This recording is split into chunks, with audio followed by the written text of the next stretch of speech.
All right, hello everyone, and welcome back. A bit unorthodox, but here today we have a special staff show match stream for you guys. We've got Dynascape Starlings against SunApple's Squadron, so make sure you choose your gang. See who's gonna win here, because we've got a lot of very stacked players. They're gonna be playing on the Grand Finals pool today. Uh, Other than that, I mean, my name is Dynascape, host of the tournament, and today I'm joined by my good friend, of course, the opposing captain on the other side, SunApple's Squadron. We got SunApple. How we feeling? Who's gonna win? Hey. My name is SunApple. I don't know why. I get a bit of a bias. I think my team's gonna win. I think my team's actually significantly better than yours. We have like good players. So that's why I think that's true. Yeah, well, I think you're wrong and dumb because my team actually has better players. So I think Dynascape Starlings probably gonna pull it out. It's first to 7, but I think they're gonna win 9 to -2, probably. I don't think so actually. I think y'all are probably gonna like lose -100 points or something.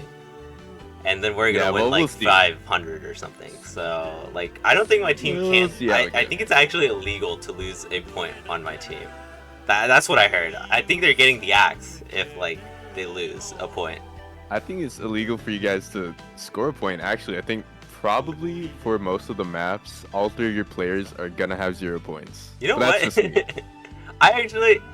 think what's gonna happen is that your team, they may have good points, but gamma rays, all right.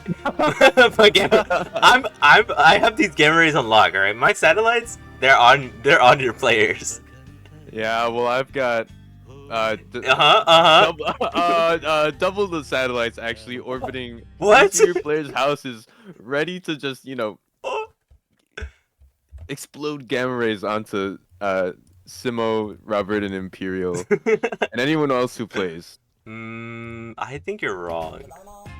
So there is also a skin issue. I don't know, whoever the streamer is kind of messed up in the head. Wait, I think it's actually kind of funny, so you can see the UR bar. That is true, yeah. This is an SV map. A lot of people may actually know this. I think this is more popular back in the past. This is also warm-ups, in case y'all are wondering. So don't worry. Look, my team may be losing this one, but that's because it's warm-ups. They're not even trying. They're actually trying to bait the opponent. So into thinking that they're not as good or like. Yeah, it's really important, especially on an SV map in a tournament where there's no SVs. Yeah, that's actually the most important pick. If you didn't know, like the SV map in the tournament is like super big to be able to get a good score on. Especially this one specifically, which has like so many different things, and it's like basically impossible to sight read. Yeah, it's pretty much only reserved for like. You can only really pass it if you know every chart in the pack, which is, a lot. It gives you a lot of little snippets from each SV map in 2018 and 2019 MWC, which, of course, back then it was like the Wild West, everything was like yeah, crazy. I mean, I think the song Tricklash was a hybrid. That's how Wild West it was. Exactly, like back in the day, hybrids had SPs, which was like the craziest thing. Some people think we should bring it back. Me personally, I think it'd be really funny. Me personally, no. But we'll see. Yeah. I think that my team is really good, and I don't think my team has SV players, so luckily no SV in the tournament. My team is actually amazing. It's funny. I feel like Robert, at least for 40M this year, might have played a couple. I could be wrong. Oh, wait, no. Well, Canada is always very strong in SV, in the 40M scene, so maybe other players played. I could be wrong about that. I'm gonna be honest. I don't think Robert played in 40M this year. I think you're talking about 2 years ago. or like last year. Oh my gosh, am I? You're old. Am I old? This guy has. I'm really that old? That's crazy. This guy has dementia. Why? It's actually gotten so bad that I maybe do have dementia. Side effect being old. Yeah. Yeah, I think Robert was probably skill banned. I think Robert. I don't remember. I definitely know he didn't play though. I think. People can correct me if I'm wrong, but if I'm wrong, then I'm wrong. Like fact check the 40M Canadian squad of last year, or I guess technically this year.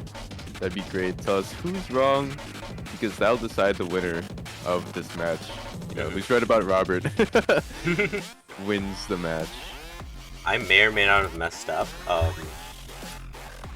I forgot to change. I typed out the title change and forgot to send it. You're fine. You can change that later.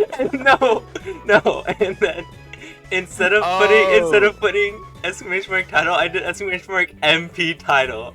Oh my god. Yeah, that's pretty good.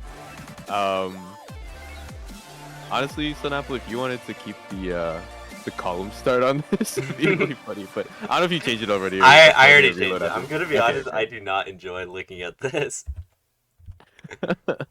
What I do enjoy looking at is this map finally being done with, because it is quite a long one. We did allow for this is Team Red's warm up to be a bit longer, just because, as you'll see very soon, Team Blue's warm up is a minute long. So here we go with Team Blue's warm up. It's Imperial. Oh my with god! A custom.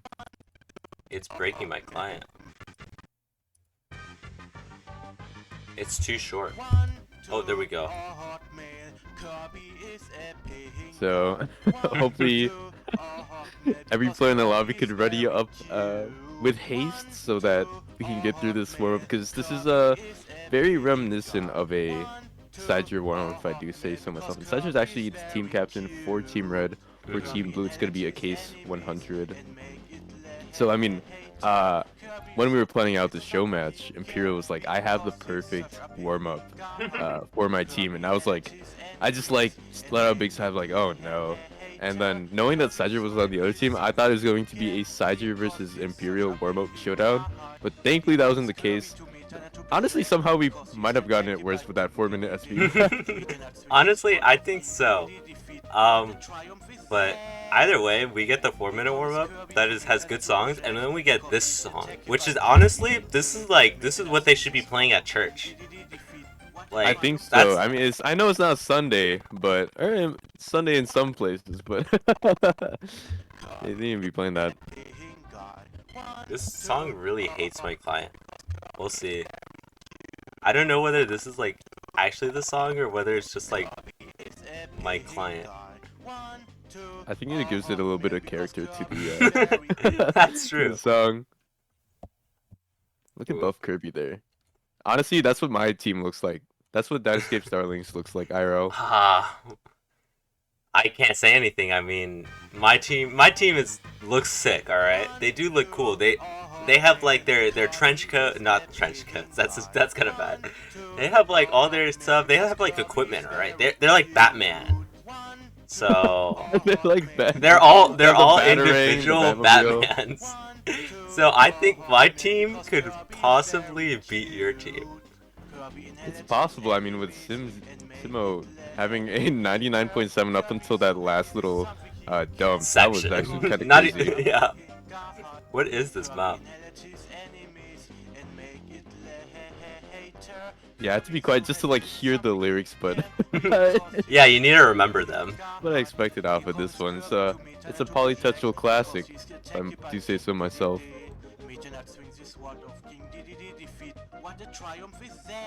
I wonder how they like decided the lyrics for this song, honestly. Like, it's insane. Like, were they just talking about the lore of Kirby? Because I know the Kirby lore is like pretty deep.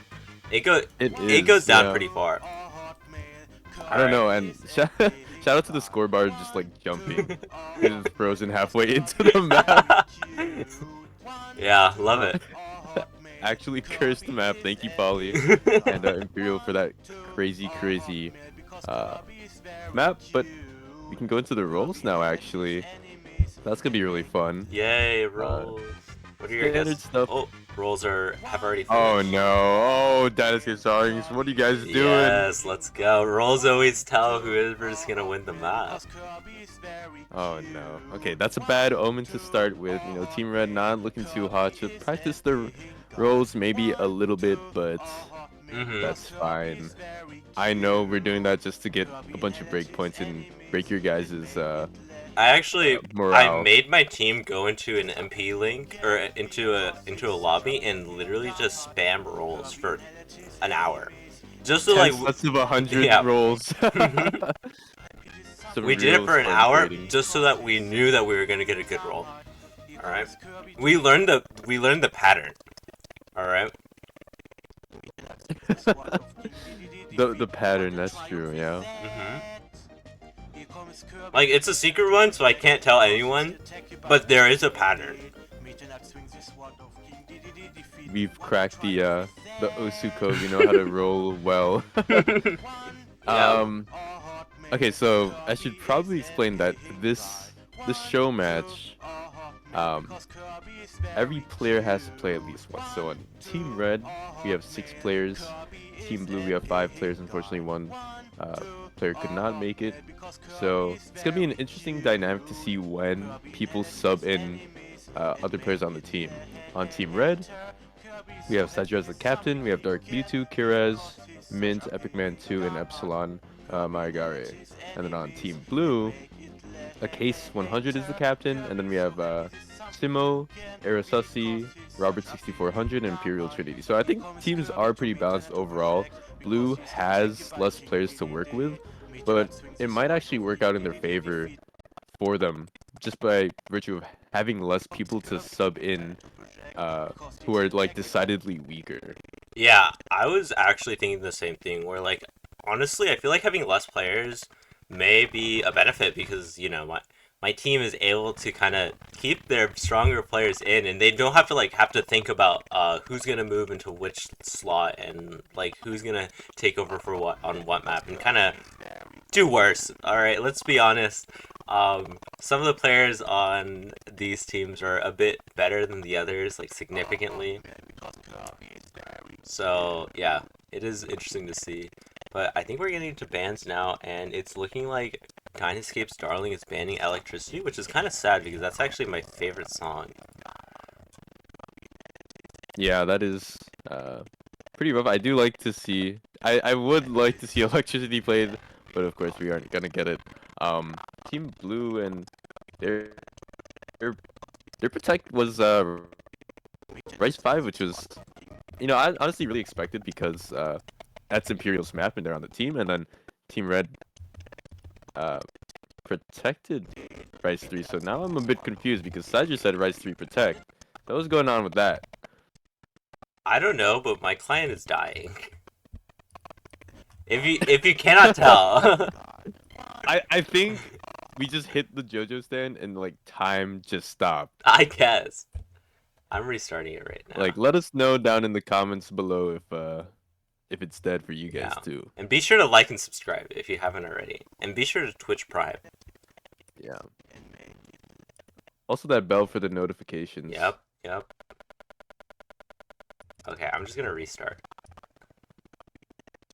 I don't think panic button's gonna save me, honestly, in this situation. I don't think so. So any updates on the teams bans? I guess you can't see it, huh? Yeah, unfortunately you can't see it. Let me see if I can check the ref sheet. Okay, so Red Protect, Rice 5. Blue Protect, Rice 3.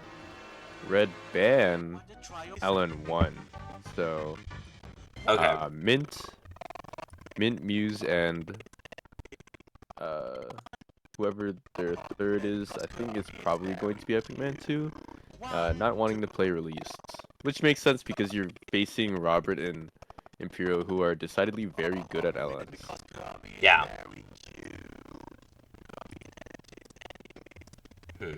I wonder what it is.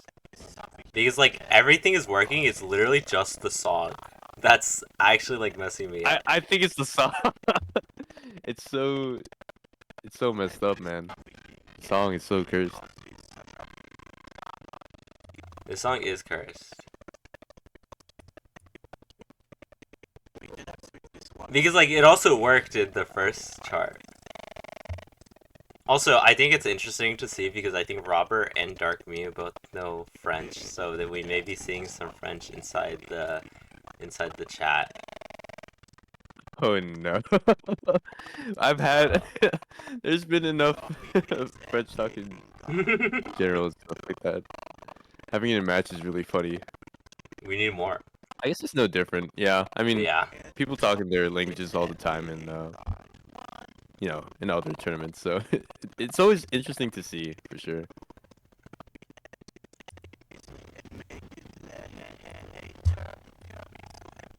Alright. I am trying my best to fix it, but I think we literally just need like the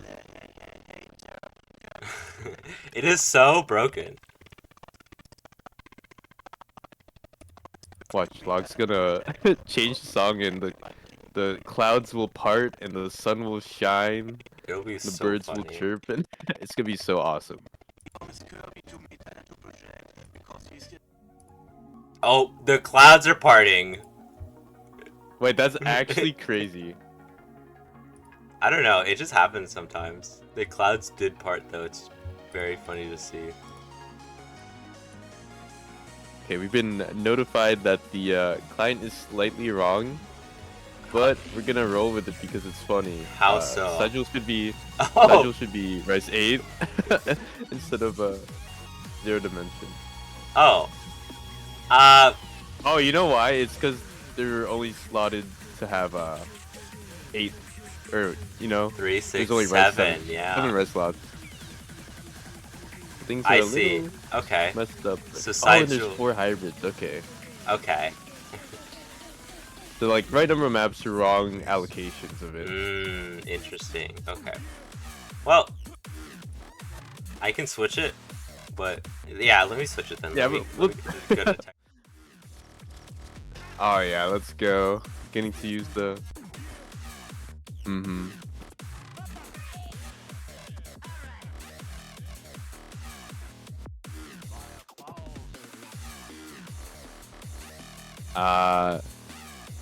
Yes. So it should be 8 rice, 5 LN, 3 hybrid.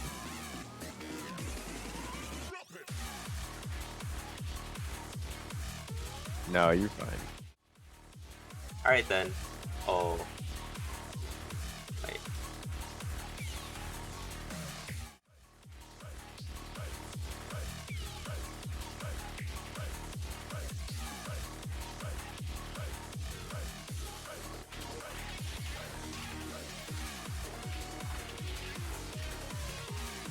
Yeah, that is true. And Lapix as well. I actually found this song through Lapix instead of Usao. Yeah, and I saw the title, like I was searching for TB songs way before, and I saw the title. I was just going through Lapix's discography. I saw the title and I was like, this is perfect in terms of like the naming for this tournament. Because Climax is really funny. It is. It is very funny. But we finally get into our first pick. It's a League of Legends song. Yay! League of Legends! Yep.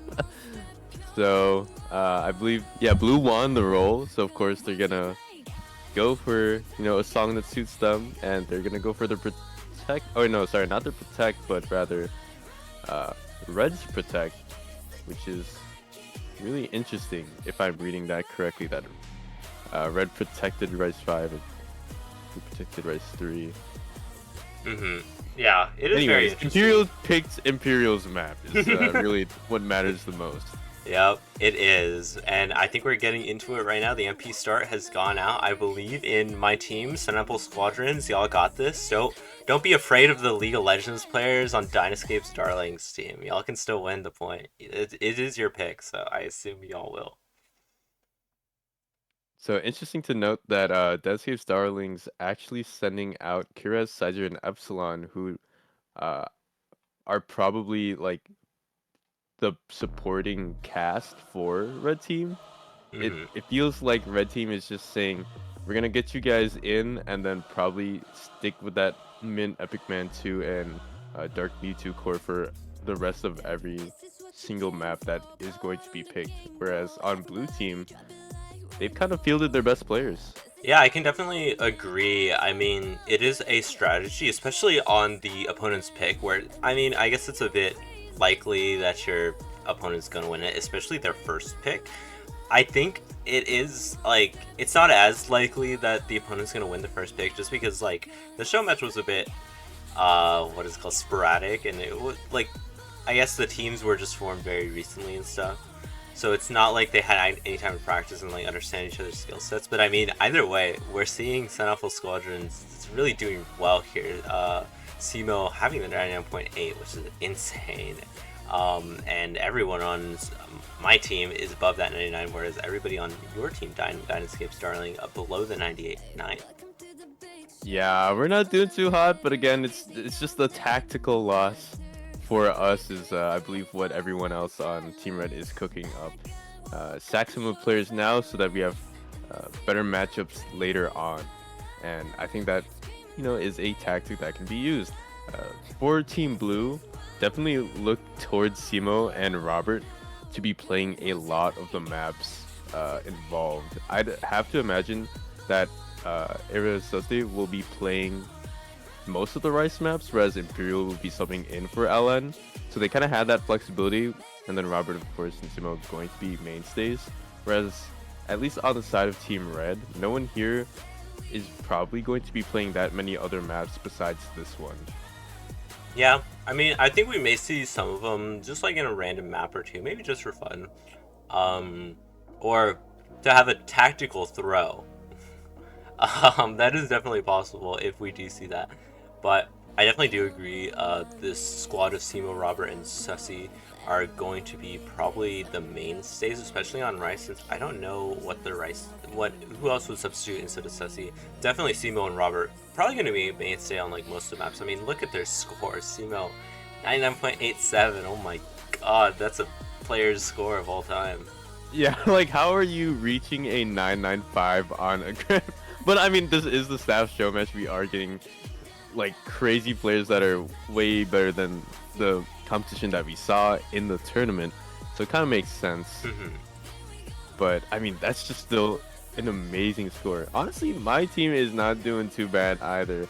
I know Sajir placed 5th in the tournament, and I don't think like truly streams are their best skill set, but seeing them hit a 96 is very, very impressive, especially knowing how much we bumped up the grand finals pool. So, Dynascape Starlings gotta take the loss for now, but Yeah. that's gonna be the last point that they give up. No, Mark my words. it's gonna stay that way. Y'all are gonna stay losing.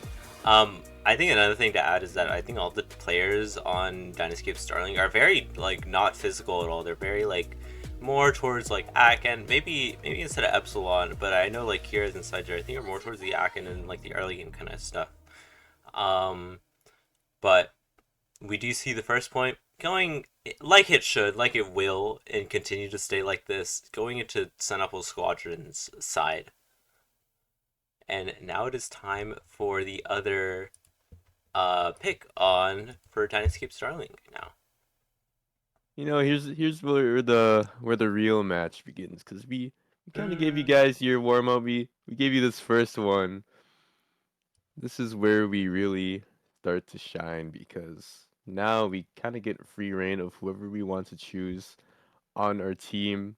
We have a scary lineup in the back that we haven't shown um, in that last map. We have Dark Mewtwo, Mint, and Epic Man 2. And from what I know, I'm pretty sure every player should be able to get like a 980 at least on every other map. So it's a tall order for SunApple's Squadron. Wait, was this? Is this not banned? What is banned? If not No. This? So electricity was actually protected. Oh. But I think your team tried to ban electricity because they're dumb.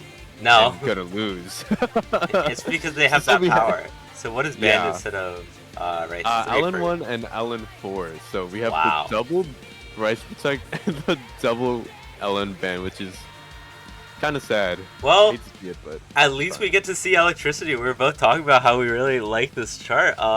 It's very fun. It's a very much a Rice stamina map. It is very, very stamina draining. I mean, I think it was used in Seoul on like some insane rate in like grand finals or something. But yeah, I think even in that, even though it was significantly shorter, it was still very stamina draining just because of the patterns involved. And now we're seeing Dynascape Starling and their main lineup, as you were saying, Dark Me 2, Epic Man 2, and Mint. But we're not seeing any switch ups from what it seems on my team. Or never mind, Robert is switching up instead, and who is going to go in for them? Who do you think? I'm saying a case.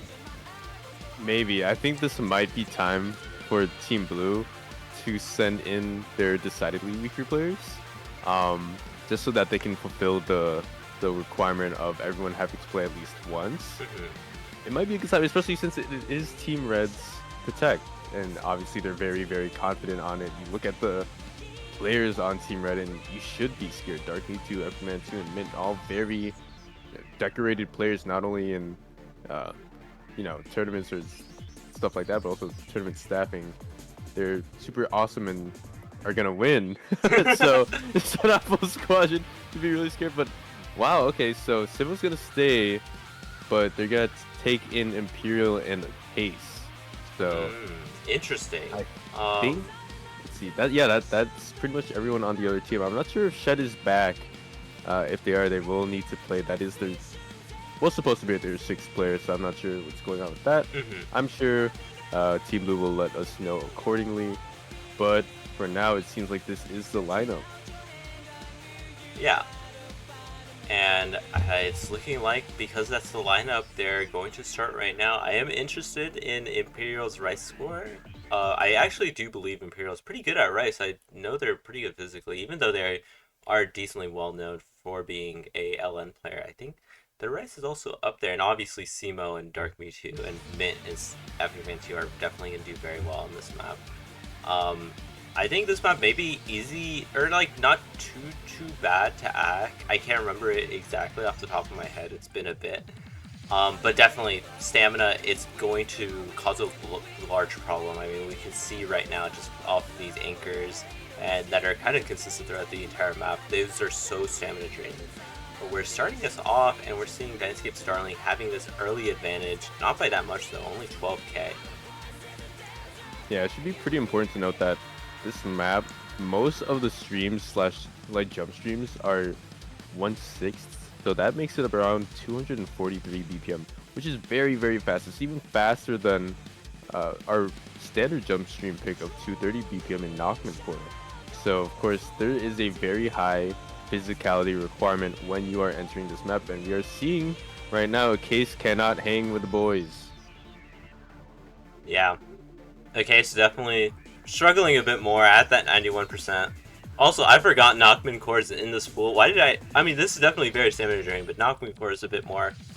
But it's really right now, a Case is kind of struggling a bit. Simo though, insane score, 99.9, highest score in the lobby, so at least my team has that. Yeah, what is that? Reaching for a, I think 99 or 997 at this point, 996 or 997. Yeah. Like how do you do this? Is a grand finals map. Now, obviously Simo's a top player just in general. I think like number 204k, something like that. But like that's insane to me. To get the score on a whack map like this, where you have like really truly starts and it's 1/6 jump stream, and super fast as well. I mean, like I said, 243. That is an insane score. But Dynascape Starlings look to be pulling through. Only about halfway into the map, which is, obviously that stamina portion is kicking in with Mint finally dropping. But it doesn't matter much as we have accrued about 250,000 points of a lead. Yeah, I mean, either way, Dynascape Starling is a bit more, I guess, Like, I evened out. Everybody's around this 99. We have Dark Mewtwo being significantly above everybody at the 99.7, but even then, like, all the players are above it. Whereas on SunApple's Squadron, 2 out of 3 of the players are below that 99%, and Case is dipping into this B rank right now. And very deep into the B rank, actually. Maybe can dip into the C rank, honestly. We may see it. Props to them for holding up and knowing, knowing, hey, I gotta tank a map at some point.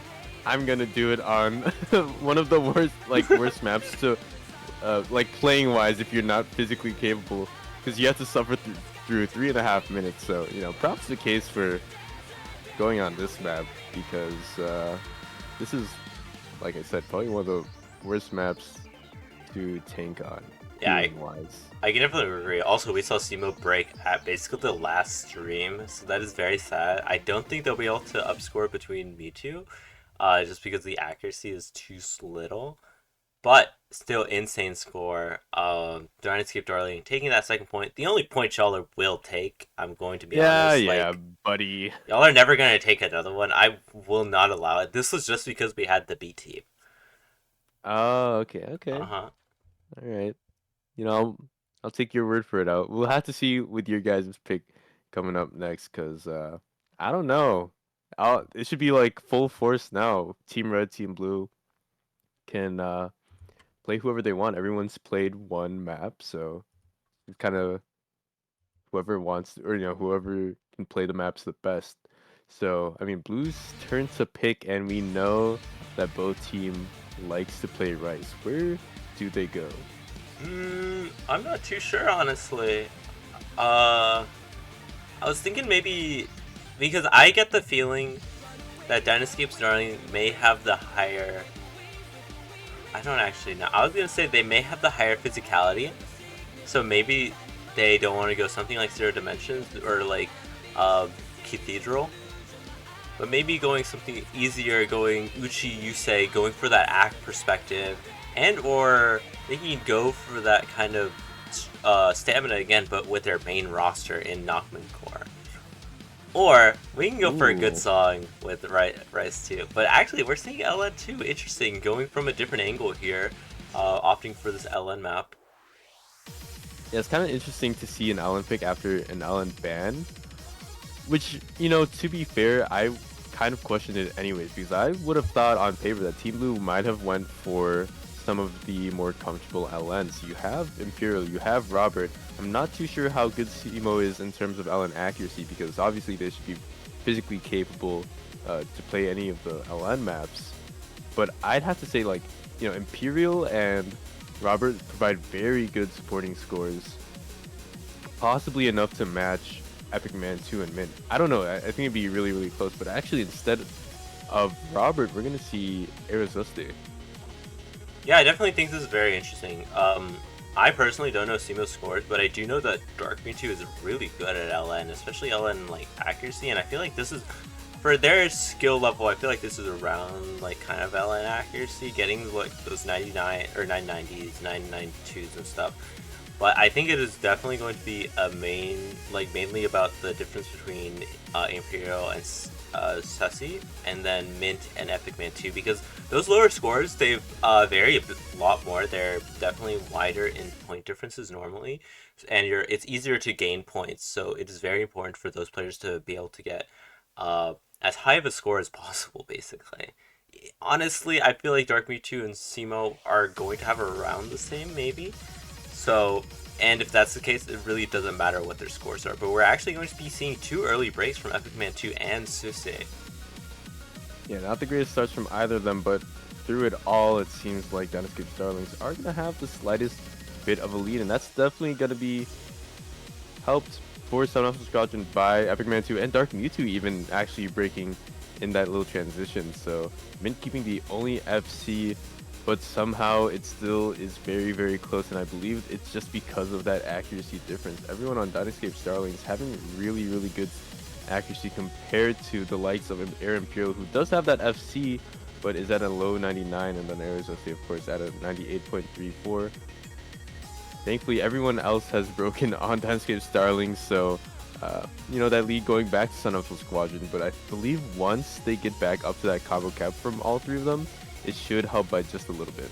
Yeah, and we're halfway through the map. Sussy has been the only one to fall, though they've been falling quite a bit, taking quite a bit of breaks. But Dynascape Starling, just everyone consistently taking breaks. We see another one from Epic Man 2 right here, and just the two FCs from SunApple's Squadron is really, really helping out this team. Even though we see a trade of breaks between Epic Man 2 and Sussy, and another one coming. It's definitely, this lead is growing in favor just because of this high combo. Mint and Epic Man 2 have not been able to get up to that 400 combo range to be able to get max points, even though Dark Me 2 has been there for quite a while and has pretty good accuracy, around the same as Simo. But we're just seeing constant breaks from these bottom two players on Dynascape Darling. And another break from Dark Me 2 kind of seals it. We've only got an eighth of the map left. Yeah, it's actually quite impressive from SunApple's Squadron, I say unfortunately. Because everyone on Dynascape Starling has missed multiple times. I think the least number is maybe Dark Me 2 with 2 or 3, but Epic Man 2 and Mint unfortunately just could not hang. Especially I saw a lot of the schlongs, they took some 200 Oh, stuff like that, and Dark Me 2 two slider breaks. Unfortunate.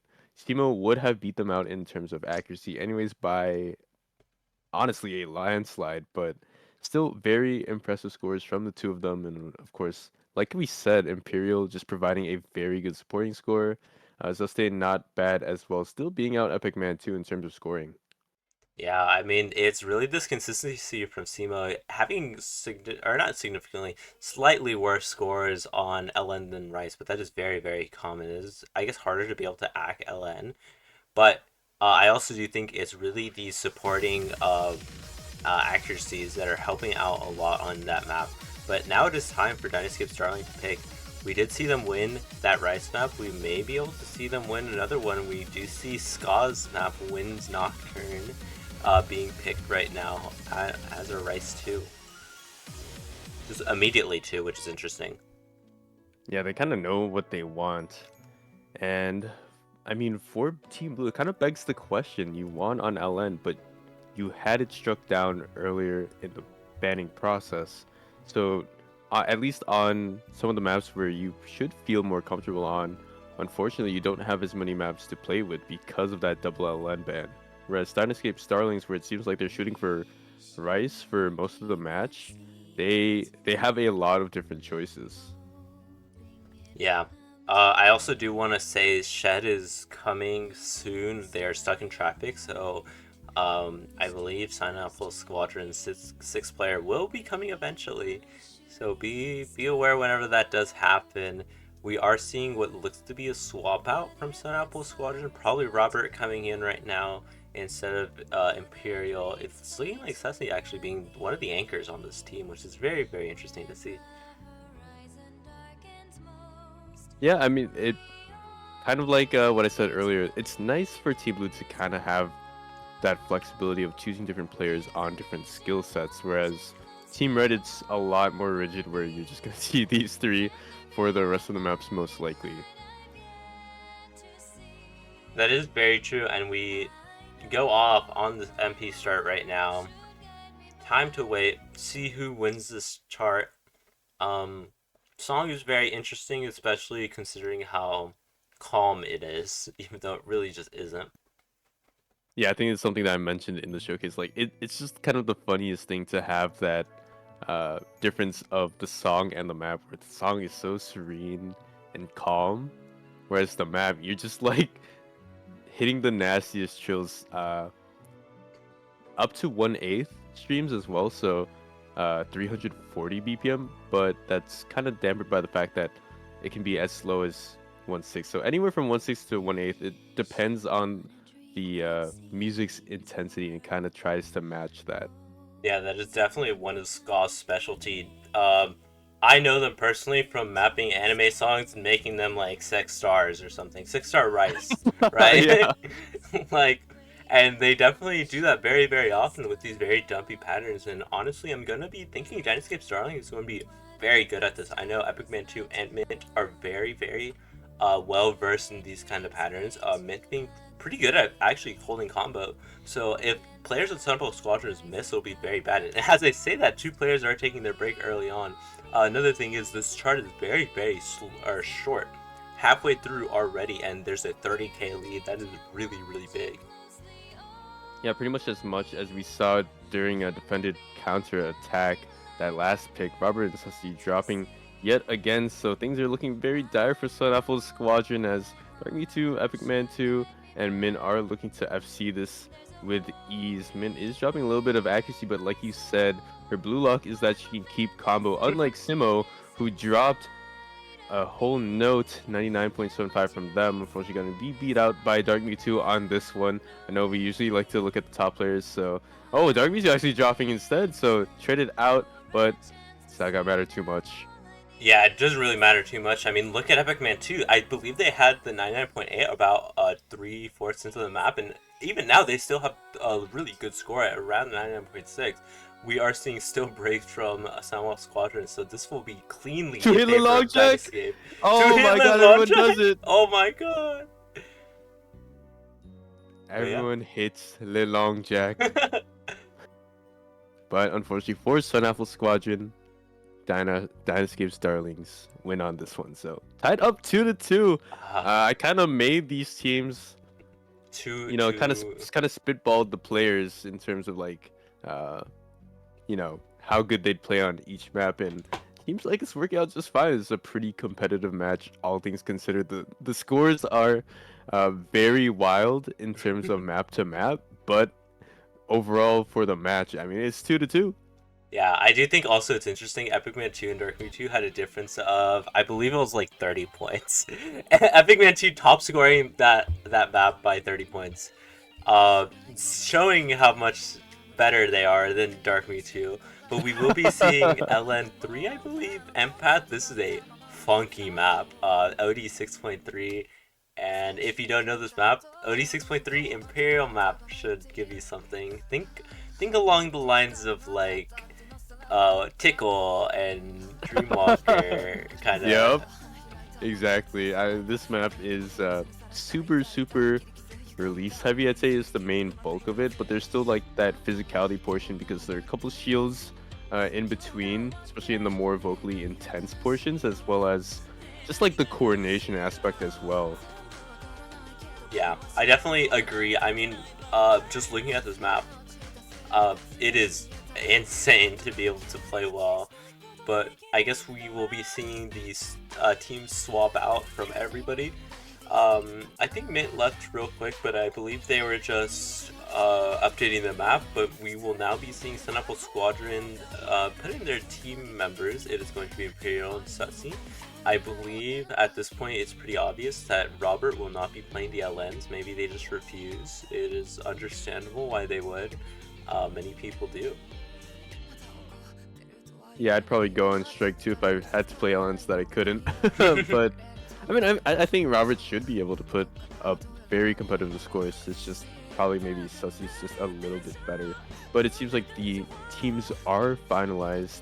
This is what we're going to be seeing, and I would expect SunApple's Squadron to have a tougher time than they did on defended counterattack, because at least for Epic Man 2 and Mint, it kind of like, I feel like they should be really good on this map, specifically like weird funky patterns. I think they should be able to close the gap from Imperial and Zusted just a little bit more. Yeah, I definitely agree. I feel like they're very good at these kind of technical maps, though Imperial is also very good. I mean, they mapped it themselves, and Simo definitely going to do well. We saw in the last LN, Simo and Imperial both were the only ones to be able to hold their FCs. Sussy taking an early break, though it's not even within the first 100 combo, so it should be fine. Yeah, best time to break, but that is going to let Team Red accrue just the slightest bit of a lead. And everyone hitting that little funny inverse portion as we transition into this first verse. A lot of shields involved, and of course that coordination that I was talking about, so you gotta be careful because there's, that slightest bit of physicality as compared to other LN maps that you really think of, especially like releasey portions. And so they're actually taking yet another break, so that lead is going to be extended for Team Red. 20,000 points pretty big cushion going into this first course. Yeah, and these shields that you're talking about are definitely the reason why Sussy is taking quite a few misses. We are getting into this first course right now, and we are seeing actually the athlete as well, just everybody above in Dynascape's Darling, Dark Mewtwo being at this 99.6, and this is going to be the hardest section we will be seeing actually drop, so it'll be very important to see people reduce their 200 counts, and we do see Mint taking a break, though Sussy has been taking multiple, so it is not going to be too great, and we see another one coming out. This lead is going to stay in the favor of Dynascape's Darling after that first course, only halfway through the map. This still has quite a bit to be able to play, so there is a chance, but with another break coming through, it is just looking very scary, and Imperial taking another one that is super bad for SunApple's Squadron, especially on their point. Yeah, Pigman 2 training out, but the damage has been done. There is still a chance of a comeback, but it's going to be hard, and Eric Zoste is really going to need to be able to combo, whereas there's going to need to be some misses on Team Red. I don't think it's allowed for Imperial to drop on their map. I don't think that's legal. Yeah, personally. It isn't. I put it into the law that they don't, so they may be getting the axe later after this map. We do need them to They might be going to Osu jail. Yeah, but we're really just seeing this consistency from Dark Mewtwo, honestly, just leaps and ahead above everybody else. Simo doing well, but just it's not enough. Imperial and Mint actually basically tied, honestly. They're messing up in the same sections, which is really funny to see. But it's really this difference between Epic Man 2 and Sussy. These individual 1v1s are super important, and that last one is definitely the breaker between and what is the 30k points from. Yeah, unfortunately, and in that little transition into the last little portion, and like Mint missing is not gonna matter much. It might help dampen the lead, but it's not nearly enough. 40,000 points of a win for Dynascape's Darlings, and I mean that's the first break point. So Team Blue should be sweating just a little bit. They're gonna really need to rethink their strategy because as that Allen pool gets cut down, and also their, I guess, patience and stuff like that is tested, it kind of begs the question, what the heck do they pick later on? Do they go for the hybrids, or do they go for some more of the rice maps that maybe the red team is willing to pounce on them on? I would say they definitely, SunApple's Squadron has quite a bit of an advantage on these rice maps. So I think they may want to be choosing that. I mean, we'll be seeing on non-match 4 Mint map here. So Mint has to FC. It's illegal for Mint to not FC, just letting y'all know. So Mint may be going to Osu jail today. If yeah, gonna have to see if she FCs this one. But this is definitely your more classic stamina map. I mean, everyone knows non-match 4. MWC map, I think the initial version was MWC qualifiers 2 years ago or something. And then 15-minute stamina map, basically, I believe. It's something like that, something crazy that is ranked, that you can play. It is possible to play. Will you play? I hope you don't. I don't want you to break your fingers. The leaderboards for that map is like so barren. It's really funny. But I mean, there's a big reason as to why, because not many people have that stamina to play 15 minutes with 230 jump stream. Thankfully, this version is only 2 minutes and 41, but I mean, it's still a very tall order to ask people to get very good scores on this, because it, like electricity, is very stamina intensive. Well, you know what? I think my team actually got a genie, and they wished for infinite stamina, so it'll be fine. It would be fine in most cases, but unfortunately, Dynascape Starlings did find 2 genie lamps, and they wished not only for infinite stamina, but also infinite physicality. So I think Team Red will win this map in the end. But no way. Also, that infinite physicality might mean that they break their keyboards while playing the map. Gamma rays and broken keyboards. Exactly. There's a lot going on. Yeah, I mean, think about it. They look like Kirby. So, like the Kirby in the background. So maybe they are just that powerful, and they're too powerful. That could be true. Only time will tell. That time being 2 minutes and 41 seconds of this map. Specifically. Yeah, specifically. Let's see in 2 minutes and 43 seconds right now. Not even, wait, what am I talking about? It's 2 minutes and 30 seconds whenever the chart is over. Right now we're seeing an early lead for Dynascape Starling, but we haven't even really gotten into the streams, which they kind of have small breaks, but that's about it. And I think we'll be getting into them now. This early act lead from Dynascape Starling. It is very small though, so 4,000 basically misses matter a lot, but everybody is at this 400 combo mark, so misses will still be pretty big, especially like right now, because you will have to try to get back into it. We are a fourth the way through the map. Everybody on every team is doing really well. 3 people above that 99.9. Actually, as I say that, Robert taking a break. I was gonna say 3 people above that 99.9 on SunApple's Squadron, and another break coming from Imperial, and these are the reasons that Dynascape Starlings have this higher score lead. You know, I was gonna say it was like looking very close, with the exception of Air Imperial just kind of hanging by a thread, because they did have like a sub 99 FC up until that break. Thankfully, they can make a little bit of that accuracy back with this little break section, but we're getting right back into it. Robert with that only miss. It was looking very good for them until they dropped yet again 2 misses on the side of them with a 99.75 is honestly very devastating, because I think Simo and Robert, if they pulled off an FC, would have beat the team of Dark Mewtwo and Epic Man 2, most likely in terms of scoring, and it really would have just been up to the Imperial versus Mint kind of like third man going on down there. I definitely do think so, but it's looking like Mint isn't going to be going to Osu jail for now. We have a 4th map left, so there is still that amount of time for her to take a break or two. And the lead is only 20,000, so honestly that is not too bad, especially in this later half where people will probably be taking more misses just because stamina is coming into play very heavily.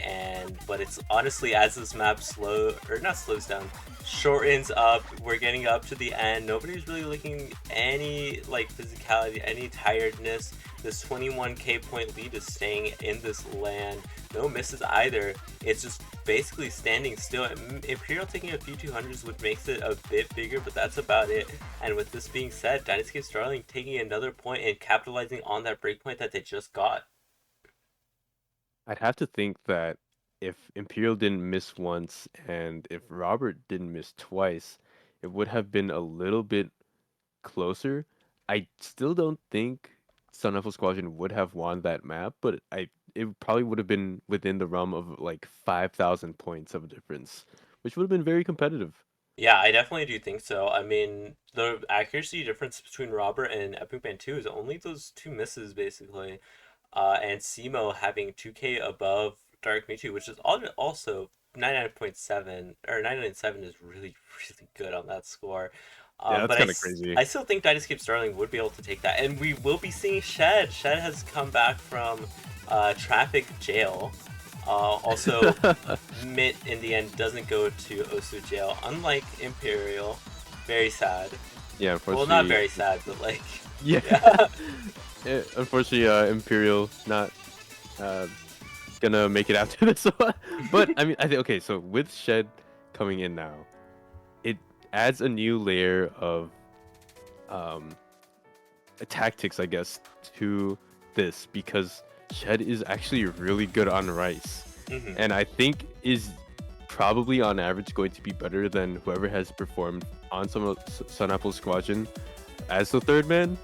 So I actually do think that Team Blue can probably take a couple of picks on Rice. But to be fair, I think they need to play perfectly. Well, I don't think they necessarily need to play perfectly, but we will need to see them play on this map, and it is a pretty difficult map. I mean, Veriquidus, sorry, I say the name correctly, but I always forget. You know what? Screw it. It's Veriquidus. Everyone knows. Everyone should know. It's Veriquidus. Yeah. Veriquidus is very technical in terms of their music style, and this map is no less. It's very technical to be able to play. Oh yeah, for sure. I mean, this map not only just technical in terms of the anchoring provided for the Jacks, but obviously that physical aspect we saw in the grand finals match. A lot of players peter out towards the end. You know, they had an easier time for the first or second big phrase of Jacks, but then that third one really hits you. You know, you've been jacking it for almost 4 minutes, very long time, and you know you get very tired and you start to lean in accuracy and miss a lot. So, uh, you know, in case anyone has a large lead, 3 minutes into the map, you should not discount the other team because definitely some big swings can be made. Yeah, and we will be seeing, it's looking like Shed is playing instead of Robert here. Imperial also coming in. I'm going to expect some pretty good scores from Dark Mewtwo and Simo. Honestly, Jacks, that is how it works. Even though some of these Jacks can be a bit awkward to be able to play, especially because of those anchors, I think they're still going to do well, and we're actually going to be seeing Epsilon playing instead of Mint here. Mint not wanting to play these Jacks that I believe actually he's not that great at. But we will be seeing actually Robert play instead of Imperial, so I think these should be the lineups, hopefully. MP Start should be going at some point. Yeah, it's pretty. You know, we're seeing a lineup versus a lineup that we haven't seen before versus a lineup that we haven't seen before.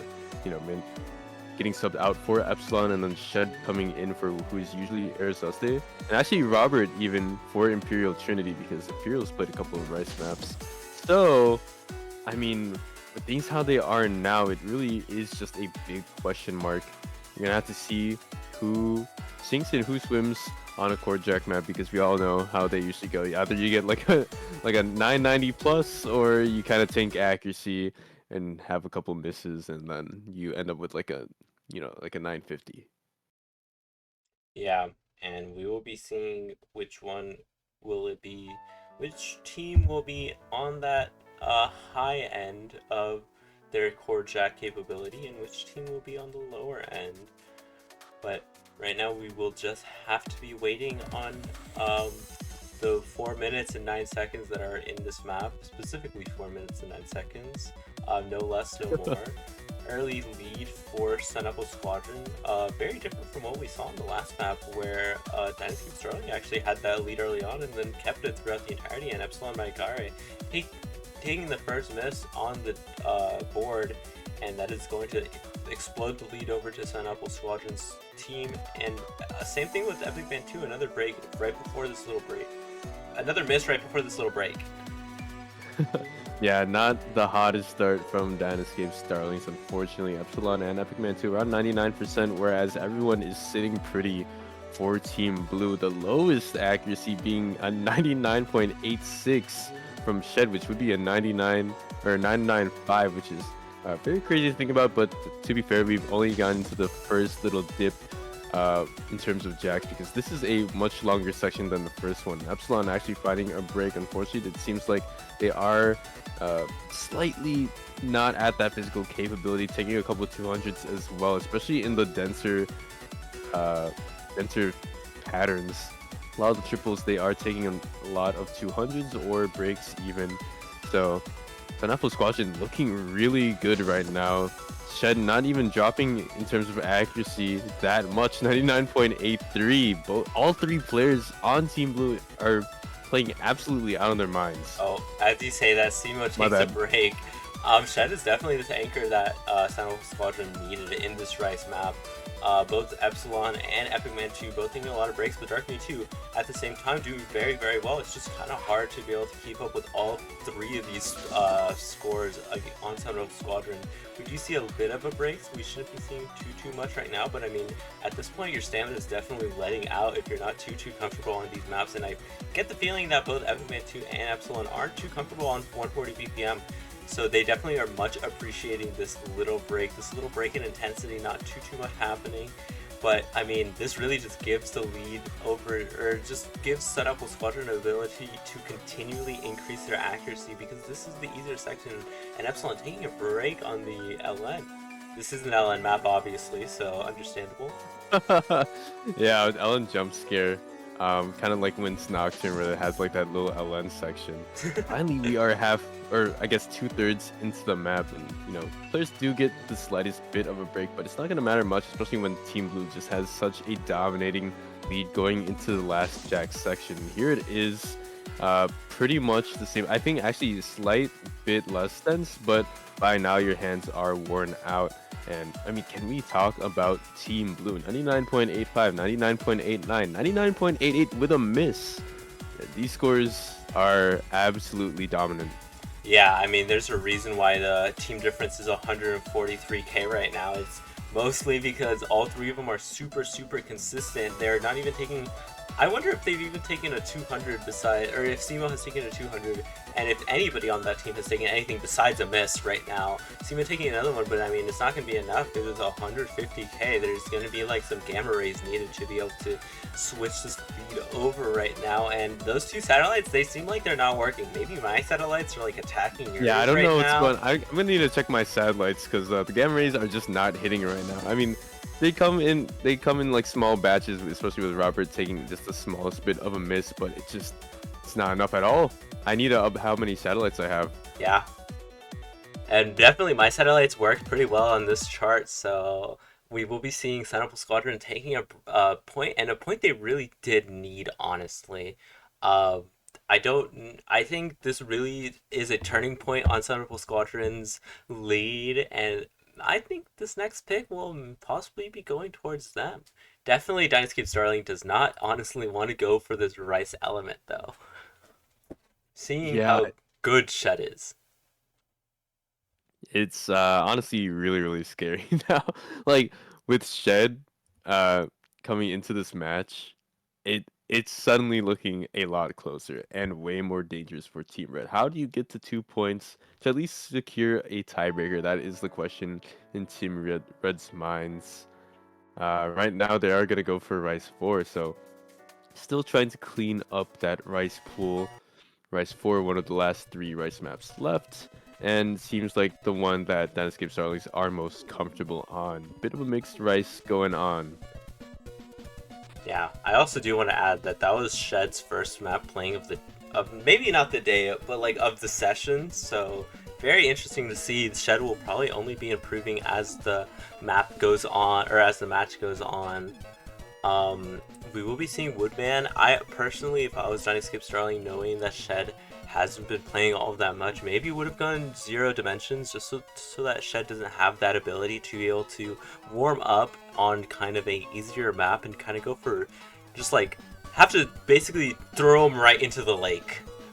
Yeah, that's actually a really good point where you try to, maybe it would have been a better idea to go with like the hardest, a hard map in the pool, at least in the Rice pool, while one of their good Rice players isn't warmed up yet. And interesting enough, not going to see Simo here.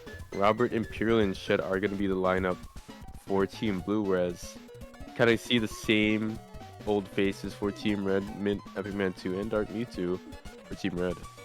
This is honestly very interesting. Maybe Simo feels like they're taking a lot of breaks on this map kind of randomly, or they're kind of getting tired because they have been playing every single map. It is, at this point, this is the 8th map in the round, so very interesting to be able to see the swap up in terms of team.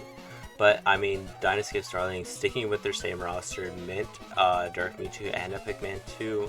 A lot of 2s. Well, not a lot, 2 2s for some reason. I guess it's a very popular number. 2 2s, but on Team Blue we have 6,400. So bigger number who's means really better winning player. Out? Exactly. So Robert 6,400 looking to 6.4 million this map. I believe it's possible. I think so, and they have a really good start going in, so it's looking good for them so far. However, unfortunately, Team Red gonna have the slightest bit of a lead, and that's definitely helped by the fact that Imperial is being beaten out by Mint, and Shed is being beaten out by Epic Man 2 currently. Yeah, Epic Man 2 definitely showing their ACK abilities, especially in this match, especially just throughout everything. I feel like I've been decently surprised by their accuracy throughout everything. They've been kind of keeping up with everyone. Robert having better ACK just barely. Well, actually not anymore after that little stream thing. Epic Man 2 has gone through, but Mint taking a break, and actually I think this may swap the lead over. This chart is only a fourth of the way through, so there's still a lot of time, but as Mint gets to this 400 combo lead, the lead will be slowly shrinking inside of SunApple, or to SunApple's favor, and it's looking like it may swap. Yeah, I didn't even notice that Shed missed in the first 200 notes, but it's probably good that they missed over there. If they can keep just their accuracy and FC the rest of the map, things should look pretty good for Team Blue. With Mint's miss, you know, it cut down the lead up to less than 1,000 points. However, accuracy is going to be the name of the game now if everyone is to FC, because things are really close in terms of accuracy between everyone. Mint took a little bit of a couple 200s here, but really good at keeping accuracy. Air Imperial as well. So things are flickering now as we get into this back half. Robert and Imperial miss. Yeah, I was going to say the only big difference was between Shed and Dark Mewtwo right now, but with that miss from Robert and Imperial, this lead goes from being unstable to very, very stable in terms of Dynascape Starling's team. We will be needing to see 2 breaks at least from Dynascape Starling to even come back to that unstable position that they were at.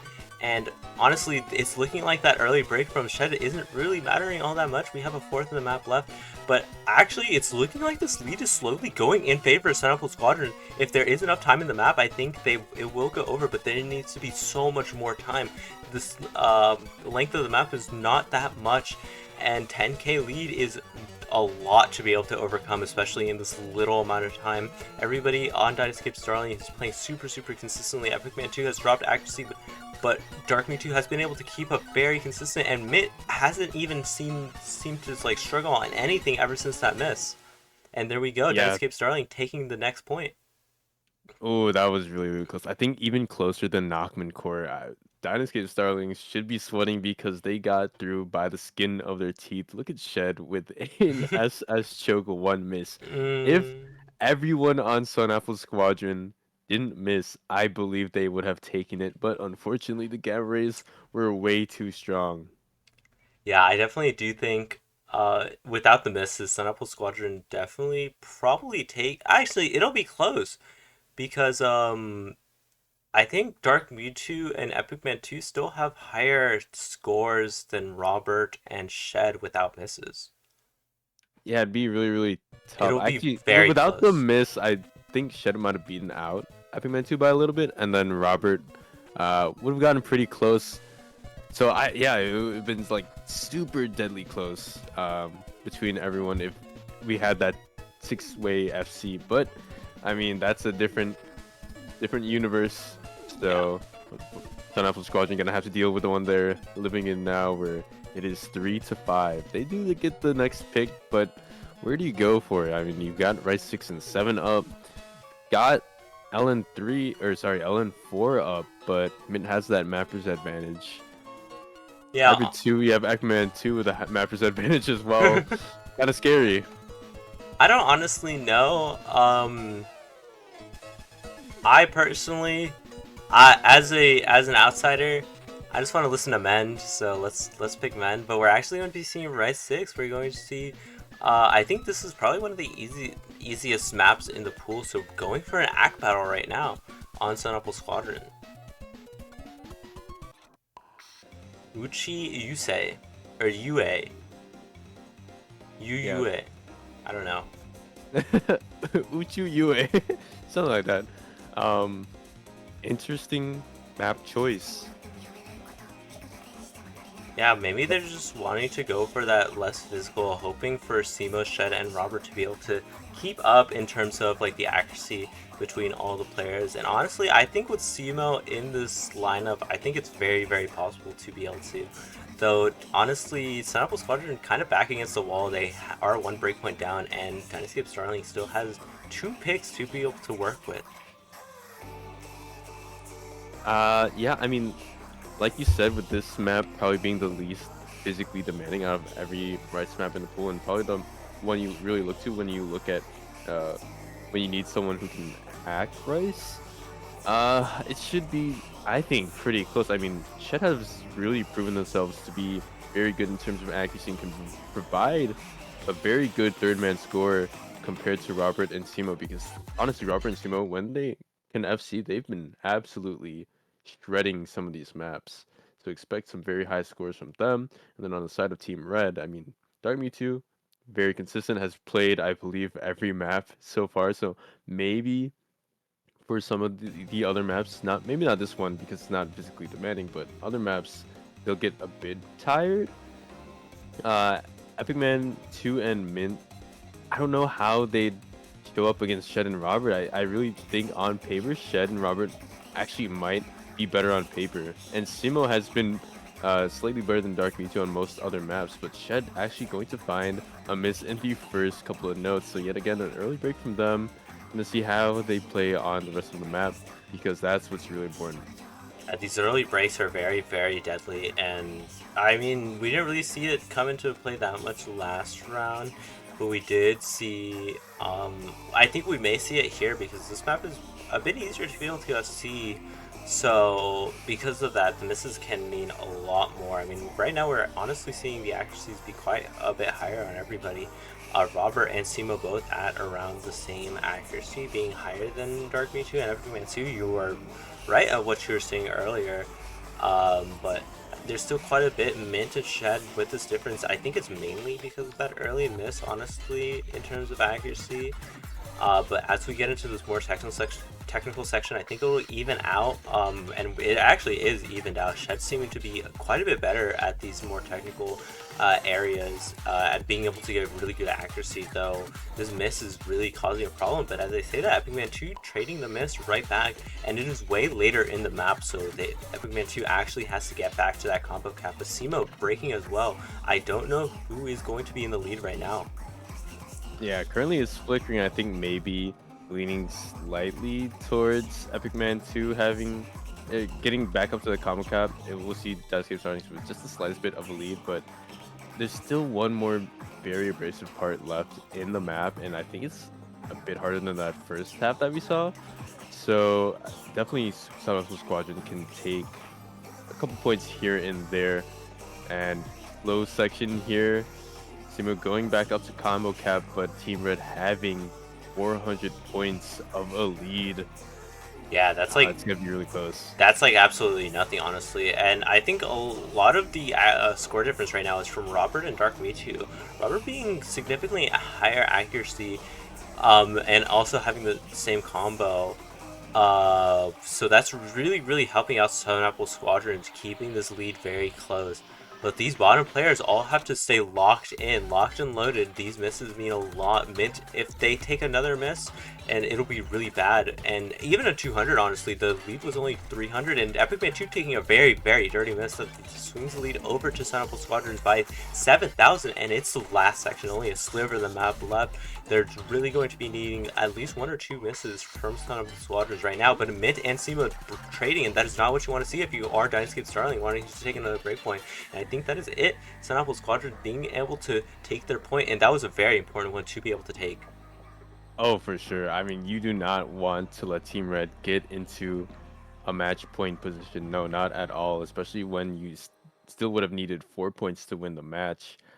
I mean, this was the right play from Team Blue, most definitely, to be able to get good accuracy from everyone. It seems like just kind of like that base accuracy from Robert, Shed, and Simo slightly beat out Dark Mewtwo, Epic Man 2, and Mint. As long as everyone can comfortably FC or at least close to FC the map, Team Blue seems to have an advantage on some of these rice picks. Yeah, I definitely agree. I mean, we're seeing mostly Team Blue kind of struggling with, I guess, holding their FCs, but I think as the match progresses, it'll get a bit easier. But I mean, right now, we don't have any maps that I think are going to be easy to FC, honestly. I think the easiest to FC may be Mend, but that's Mend. Yeah. It's like impossible to hack. So I don't know if we'll really be seeing it. It is Dynascape Starling's pick. I would probably say, I don't actually know. Honestly, there's so many good picks for Dynascape Starling right here. Maybe going for Rice 7 or whatever. Oh, wow. But we're actually going to be seeing Mirage Garden and Guden's map. Pretty nice to see Mirage Garden being picked as well. Excited for that one. Hybrid is an interesting choice, but it kind of makes sense if, there's one rice map left in the pool, and that's rice 7. Maybe they don't want to pick it just yet, waiting on, waiting to pull the trigger for that, as well as the other map, which is LN4, or whatever Ruin of Opals is. So, again, I don't know, maybe waiting for that. Like you said, they had a lot of good picks.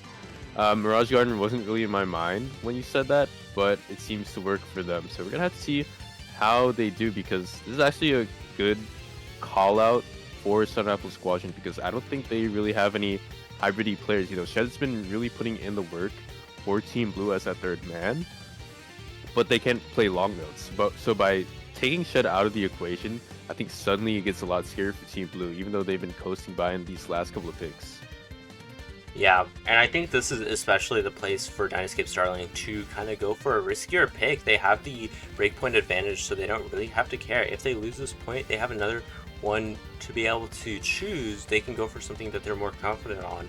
But even then, I guess it's still very, very important for Dynascape Starling to be able to take this pick, because if they are able to, then they're at least guaranteed tiebreaker.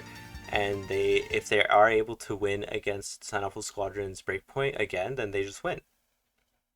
Exactly. So, things getting pretty scary at this point for either team. You do not want to make a mistake in the context of a map, because as we've seen, some of these misses are very, very dire. We saw it in Knockman Core, we saw it in Woodman, and maybe we'll see it again here in Mirage Garden.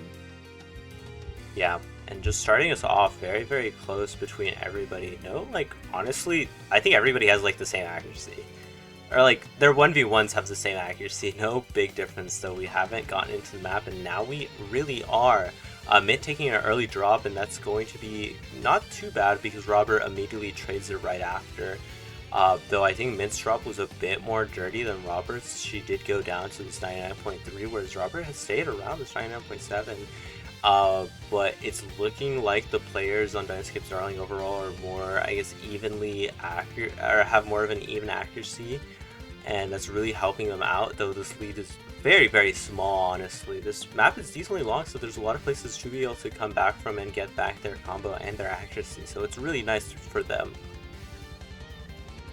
Ooh, Epic Man 2 missing means that SunApple's Squadron is going to have the slightest bit of a lead. Those misses really piling up for Dynascape Starlings, and that Jack section was pretty brutal, but honestly, in my opinion, not the most brutal portion of the map. We saw some really long stream sections coming up, and that's really going to be a big test. Epic Man 2 dropping again, that makes 2 untraded, and suddenly SunApple's Squadron has that little bit of a cushion. Yeah, I also do think it's really interesting that Epic Man 2, not really interesting, I think it's kind of bad that Epic Man 2 is missing on these easier sections, since they're kind of losing out on a lot of pretty free points to be able to get really good score on. And as we get into these streams that you're talking about, this is where the part gets quite deadly in terms of accuracy, or in terms of physicality, and ERA Imperial taking the break as a result. The accuracy is still being in favor of SunApple's Squadron, and even with that miss, because Epic Man 2 took the miss earlier, it's traded out right now, but SunApple's Squadron having this advantage. It's super small, so it's basically nothing. Another miss from SunApple's Squadron can cause it to switch back, but as we get into this second break, it's going to be very important that nobody takes a break like we saw last time. Oh, for sure. Things are really, really close right now. It's the point where it's only separated by 2,000 points, with Mint missing. It's going to extend just a little bit. However, there's still a third of the map left. Era Imperial really needs to keep things in check right now, because definitely on the more physical sections and some of the other rice maps we've seen, they've weaned a little bit in terms of accuracy. But hopefully Simo and Robert can FC the rest of the section. Here we go into a very, very abrasive stream section, super fast as well. I think up to 312 BPM, and Dark V2 actually falls. So SunApple's Squadron looking really good on this right now.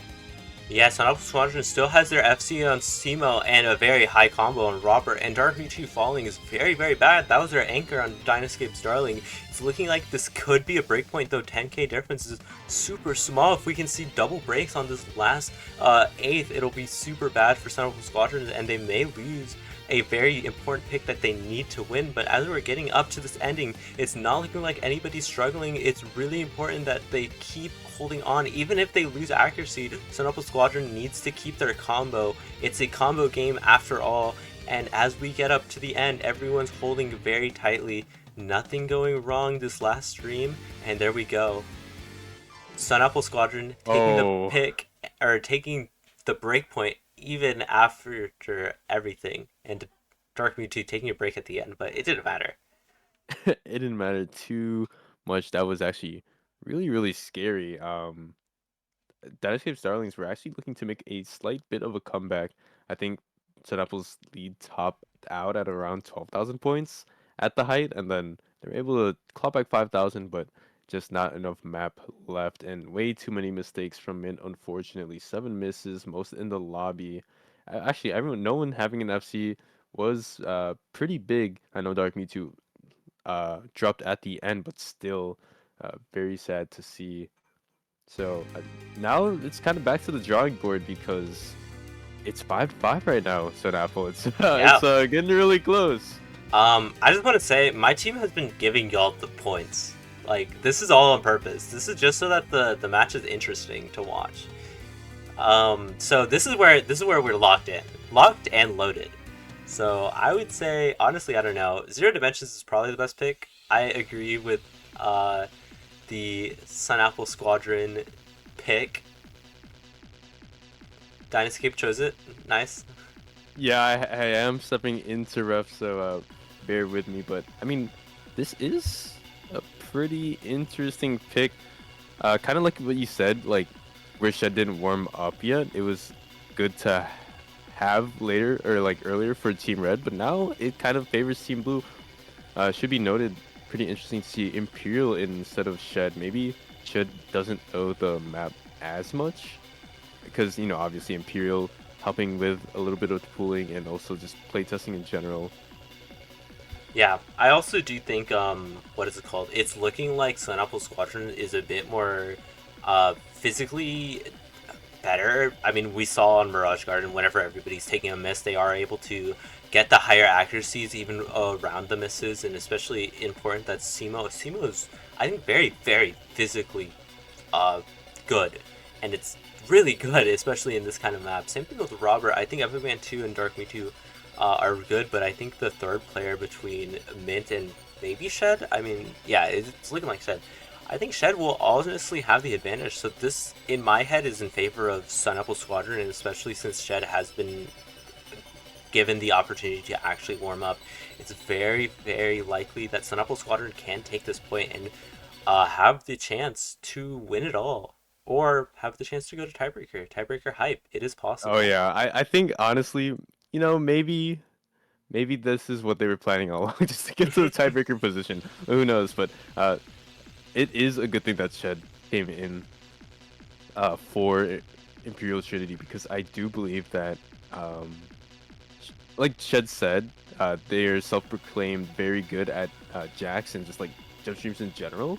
So this suits them very well, and you can see it right now. I mean, 99.84, hitting as much as Robert, and definitely over the likes of Mint right now. And unfortunately, Mint is gonna take a pretty deadly drop, dropping to under 99.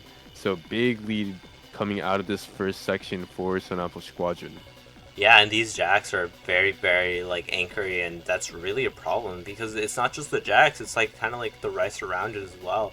It's that difficulty, and that's kind of, as you said, suited for Shed, and we see another drop from Dark Mewtwo, and this chart is very short. We're already about halfway through, so both of these drops are very deadly, especially considering all three of the players on SunApple Squadron above this 99.7, almost above the 99.8, and most importantly, all FCing. Only Epic Man 2 is FCing on Dynascape Starling.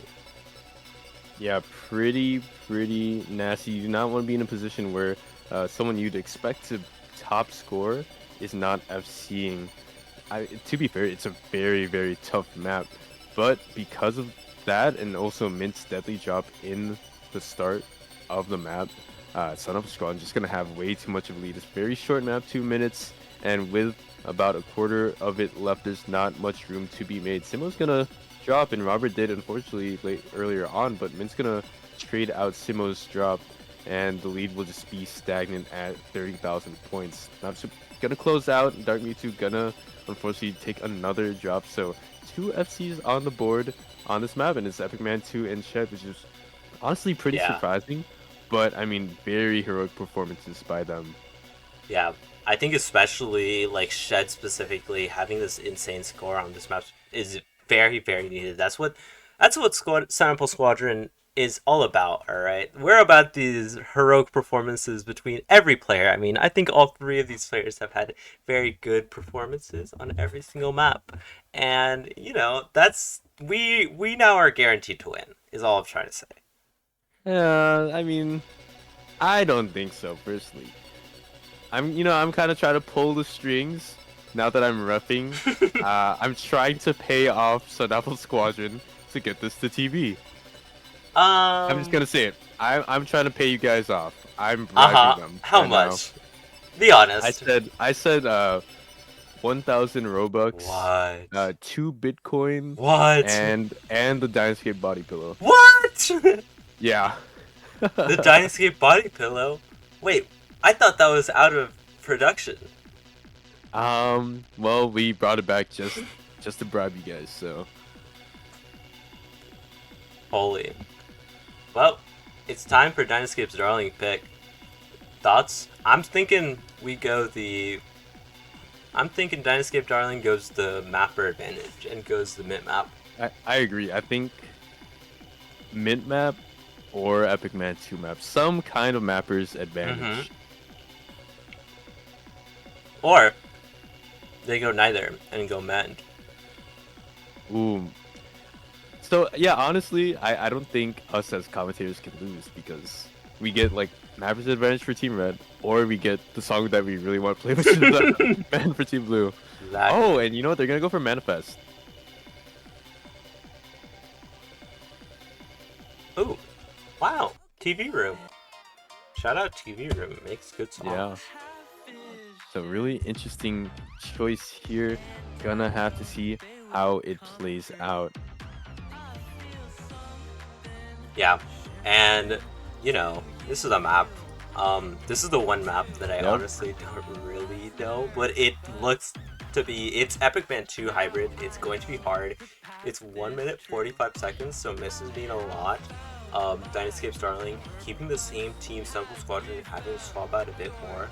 Let us see. It is going to be Imperial, and what I was going to think it would probably be Robert, but we may actually see Sussy. Oh, you know what? Imperial actually joined, so yeah, I don't know who that third person would be because we got Simo, we got Imperial, which makes sense. They've really been filling it in terms of LNs, and obviously that would translate to hybrids as well. I'd have to say Robert seems like a really good choice in terms of third player. Yeah, I can definitely agree. Robert is probably a pretty good player, but I mean, we'll have to see what they decide. It could honestly be pretty much anyone on that team. Especially a Case. I believe in a Case.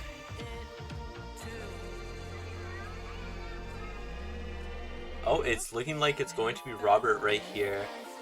And,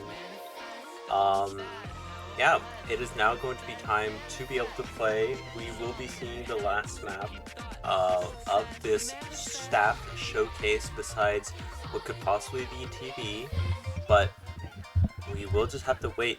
The 1:45 minutes, 1 minute 45 seconds of anticipation is going to start. Yeah, right I mean, now. really scary map to try to end it on. I mean, SunApple's Squadron, you're going up against mapper's advantage. What do? You just have to play to the best of your abilities. And I mean, I think this kind of map, like we said, kind of favors Epic Man 2 and Mint because they're really good with like really weird, patternings, and also just very good at awkward maps. And it's really showing here because Imperial and Robert taking some really early drops and huge lead, especially with Dark Mewtwo 2 beating out Simo by just a little bit. Everyone on Dynascape Starlings just kind of has a lead on their other player on the other side of the team. Yeah, and we do see Mint take a break, but I mean, we've seen multiple misses coming out from SunApple's Squadron. and their accuracies as well have been tanking quite a bit compared to all three of the players in Dynascape Starling. Mitt being the only one below that 99, but I mean, SunApple's Squadron, there's two players getting close to it, and Dark Mewtwo having a significant advantage over Simo. They seem like they're really, really proficient in these kinds of maps. We are halfway through. The 30k lead is very massive. I think it'll take probably 3 or 4 misses right now. We see one coming up from Epic Man 2 right there, but it was very clean, so that is not that great, honestly. Yeah, not that great at all. SunApple's Squadron really put up to a tall task, and Dynascape Starlings chose right. This didn't really stand out as a crazy good pick, just looking at the entire map pool, but it has turned out beautifully for Team Red, just having a much needed dominant victory, one that we haven't seen in a while for them.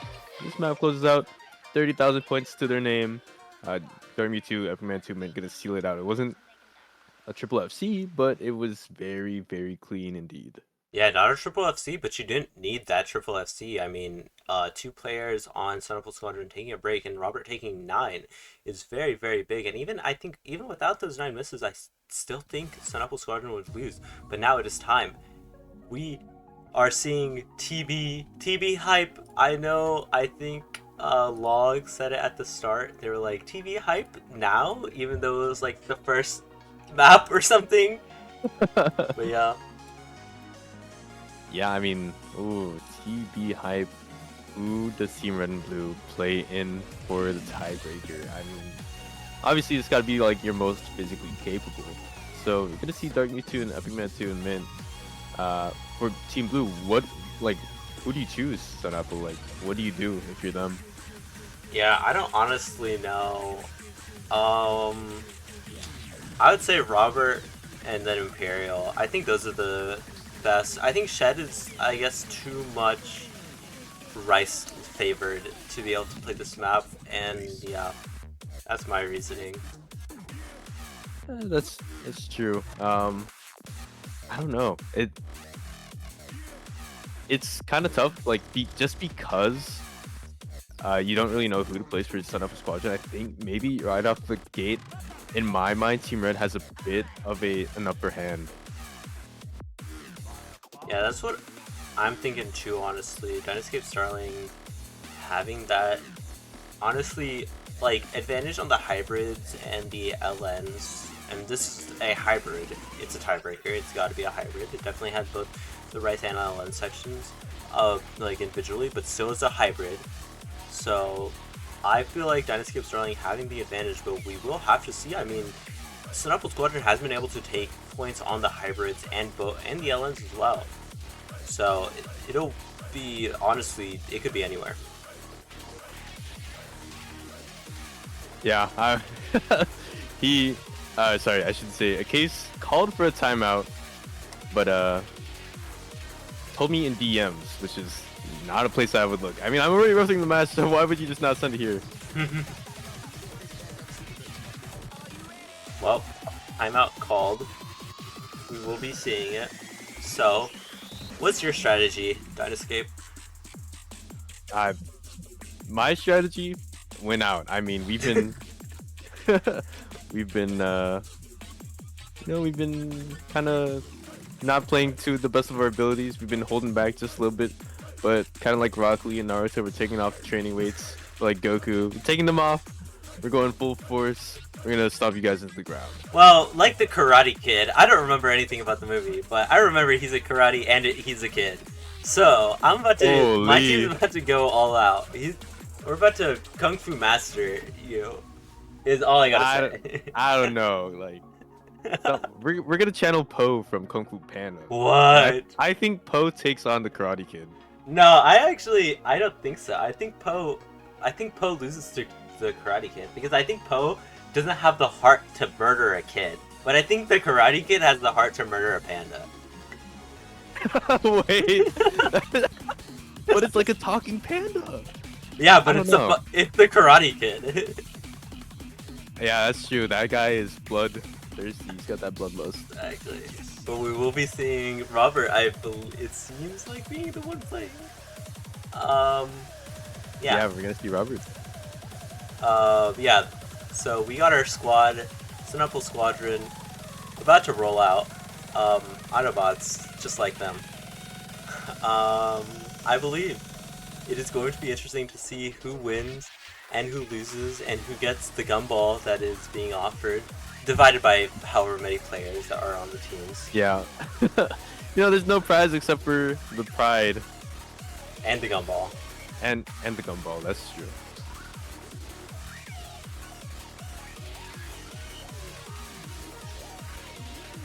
Now. Okay, there we go. There we go. Nice. So Dark was on the phone, but we're good now. We're good to start. Tiebreaker hype in the grand finals show match for the staff.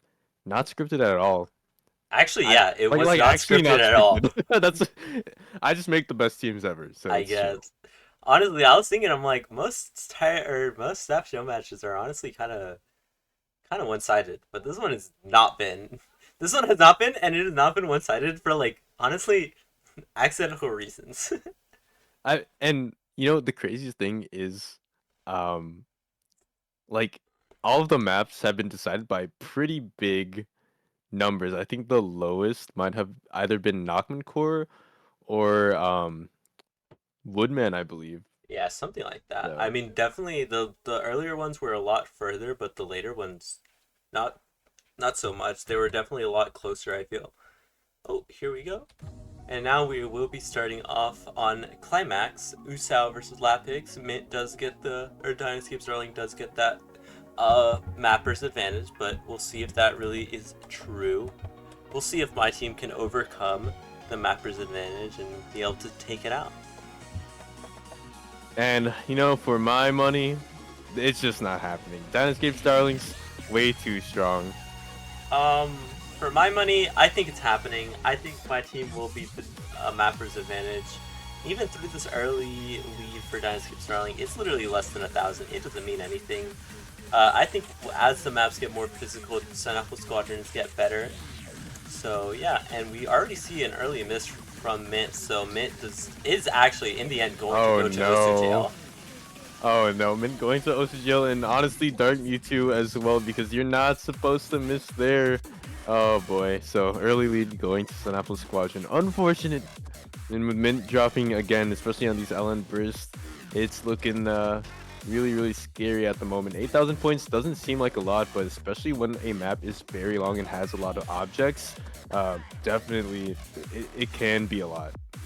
Yeah, and I mean, we're really seeing an actually difference between all four of the players. It's honestly pretty close. Robert and Epic Man 2 having a massive difference, but Imperial and Mint and Dark Mewtwo and Simo having pretty minor differences. Mostly the combo advantage in terms of SunApple's Squadron is very good. All players at this point, after Epic Man 2 has missed, having the FC is very important. Yeah, it's actually really sad to see that Epic Man 2 had like two very dirty jobs. They're hanging before at 99.7 and having such a large lead over Robert, but now that it's just evaporated, it's gone. Especially with Dark Mewtwo dropping yet again for the third time, and Simo has it unanswered. Air Imperial also keeping up with a pretty low accuracy FC, but an FC nonetheless. That's the most important part. Dynascape Starling's looking to try to make something work in this last 2/3. Yeah, but I mean, honestly, that's a lot of time. Yeah, there is quite a bit of time, and we have seen Simo and Robert taking both breaks. If Imperial takes one, it can honestly be quite a bit closer. The lead is only 12k, which sounds like quite a lot, but I mean, it really isn't. I think we've come back from worse leads in the previous maps, and really this FC from Imperial is very massive, but I think whenever Imperial does take a break, it'll be a super dirty one, and it'll switch the lead very, very close to Dynascape teams. And another miss coming from Simo in this, I guess, more calmer section, and Dynascape Starling all hitting it very well, and just constant misses coming out from SunApple's Squadron. Maybe this fatigue is coming into play. Okay, yeah, so I mean, things evened out just a little bit. I think Simo and Dark Mewtwo maybe on the same miscount, and then Epic Man 2, is about matching Robert in terms of scoring, even beating out Robert by just a little bit, because of how their combo is going so far. What really lies in SunApple's Squadron's lead is Imperial versus Mint. And what needs to happen is that Imperial needs to drop and it needs to be decently dirty. Yeah, but I mean, 6,000. I think even if Imperial still sees, if this lead is still going slowly in favor of Dynascape Starling, we still have a fourth left, and we actually do see a miss, and Oh, it's here we very go. dirty, like I said, and this lead is going to be going in favor of Dynascape Starling, but how much is it going to be by it? Robert 6400 taking a break, and so does Imperial on this right section, and the lead finally swaps over to Dynascape Starling, and I think we will be going into the more LN-focused section, so let's see if SunApple's Squadron will be able to take it there, but Robert taking so many misses right now at this LN. Yeah, that very prolonged Jack section into the stream transition and then finally getting into this LN section was huge for Dynascape Starlings. That build-up meant everything to them, and to switch from about 10,000 points of a lead for Team Blue into 10,000 points for Team Red means that, I mean, Dynascape Starlings have so many misses to play with now, and with their Imperial dropping yet again, they have yet another one. Also, the dynamic has completely switched. Dynascape Starling now all have high combos, whereas Simple Squadron is kind of struggling a bit more. Everybody on that team has not been able to hold a very good combo, and this lead is 14k, and there's significantly less time for SunApple's Squadrons to be able to take their accuracy back. They will be needing this last section to be going basically perfectly for them. They need Dynascape Starlings to take multiple misses and multiple very dirty ones, but Robert 6400 taking a break is not what you want to see. Only about like a sliver of the map left right now. The accuracies are very similar, but it's really this combo difference. Mint having this 5,000 combo is very, very good. Yeah, I mean, there's not too much map left, and it's not very hard, so unfortunately, I do think that's going to seal the deal.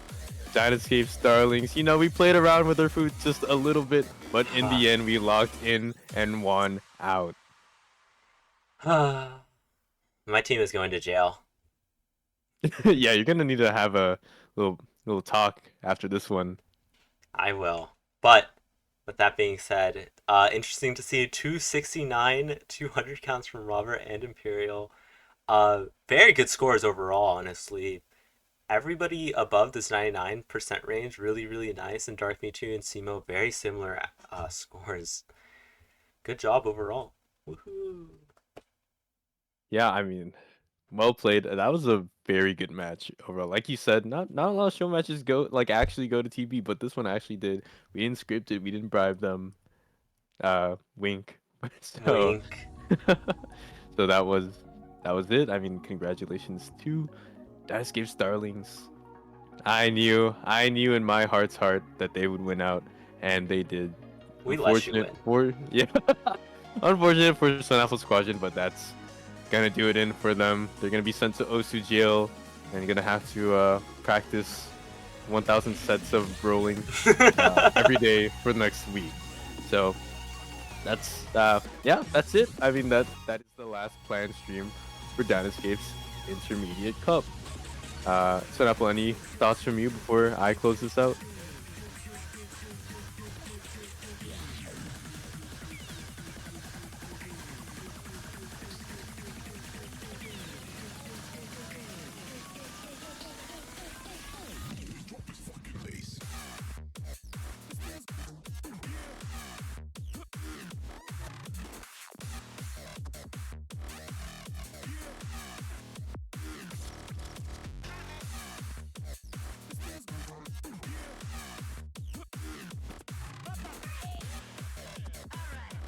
Yeah, and you know, to close it out, I didn't really get a chance to for the actual grand finals match, but of course I have to give my flowers to everyone involved. I mean, of course the staff was absolutely amazing for this tournament.